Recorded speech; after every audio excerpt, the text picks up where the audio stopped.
Saludos, mis mortales favoritos, Amos Hidalgo Acosta por acá. Y en esta ocasión voy a hablar acerca de el pacto en el vocabulario del Antiguo Testamento. El pacto en el vocabulario del Antiguo Testamento.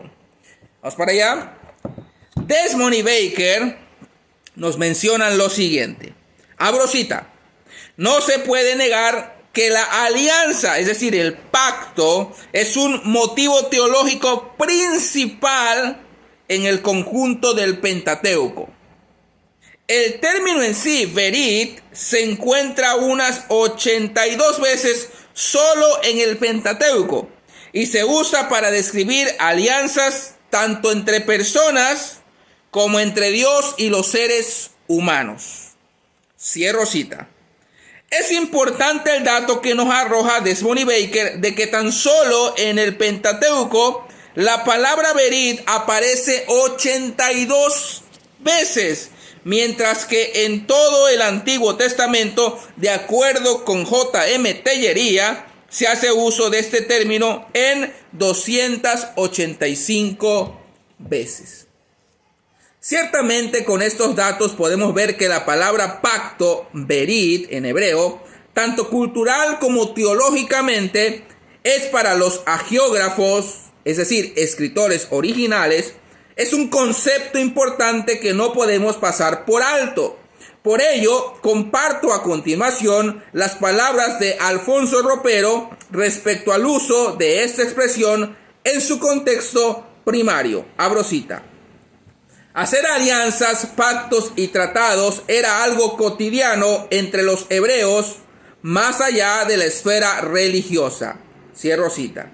De tal forma que, retomando el concepto de revelación progresiva y orgánica antes mencionada, que mencionamos en el video anterior, podemos ver que Dios se reveló al pueblo de Israel a través de la cosmovisión y cultura propia de su época, como un Dios de pactos. Dios se presenta al pueblo de Israel como un Dios de pactos.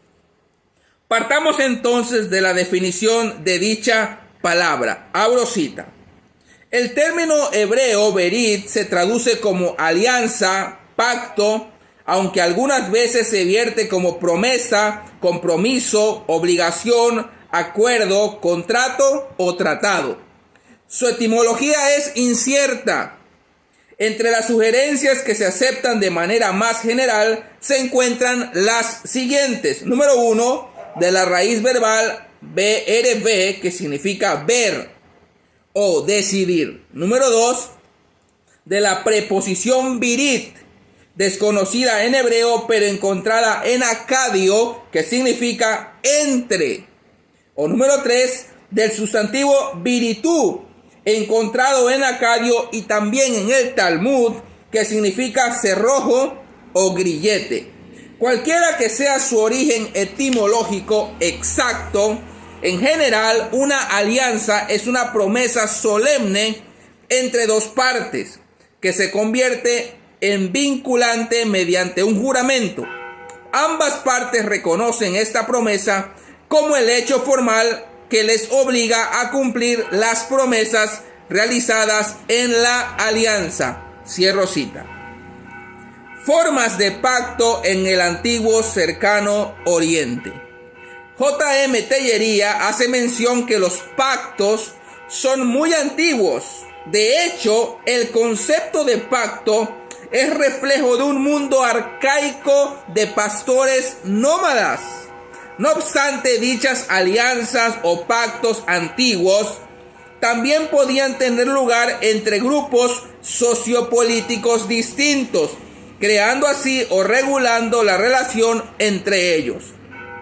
Desmond y Baker mencionan que, abro cita, en el contexto del antiguo Oriente Próximo, estas alianzas generalmente eran sancionadas por uno o varios dioses, y por tanto la idea de alianza estaba estrechamente relacionada con la religión. Cierro cita. Es de vital importancia notar que el contexto cultural en el cual Dios despliega su revelación lo hace a través de la cosmovisión y la cultura de la época. Para el tiempo de los patriarcas, un pacto era un acto sagrado, solemne, y la traición podía pagarse hasta con la propia vida. Por ello, Dios, al entrar en pacto, lo hace conforme a las propias estipulaciones culturales de la época. Desmond y Baker nos proporcionan un excelente panorama de los pactos y su relación con el antiguo cercano Oriente, por lo cual, y dado su importancia, cito textualmente in extenso. Abro cita. En el Antiguo Testamento están representadas dos formas de alianza arraigadas en la cultura del antiguo Oriente Próximo.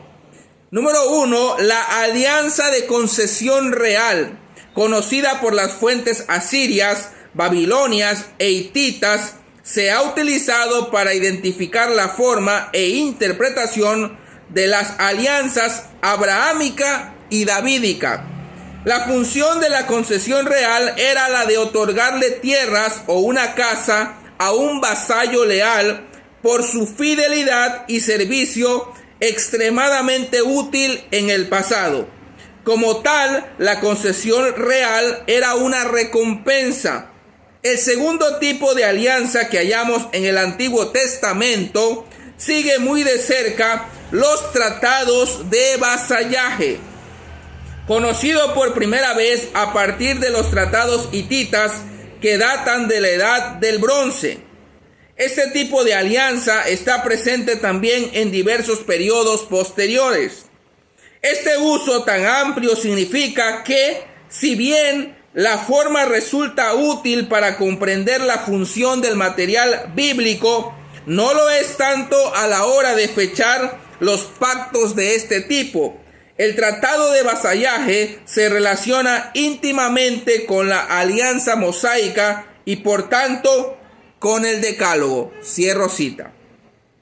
Como bien hacen notar los eruditos de la cita anterior, conocer las formas de los pactos en el contexto cultural de los escritores bíblicos nos debe llevar como preocupación primaria a descubrir la razón teológica de la narrativa bíblica en el uso de los pactos conforme a las usanzas culturales del antiguo Oriente Próximo.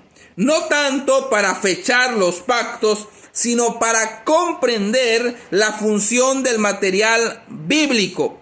Y como bien lo mencionan Gentry y Wellum, abro cita, la pretensión aquí no es que los pactos son el centro de una teología bíblica del Antiguo Testamento, sino que los pactos, en plural, están en el centro de la estructura argumental de la metanarrativa bíblica. Cierro cita.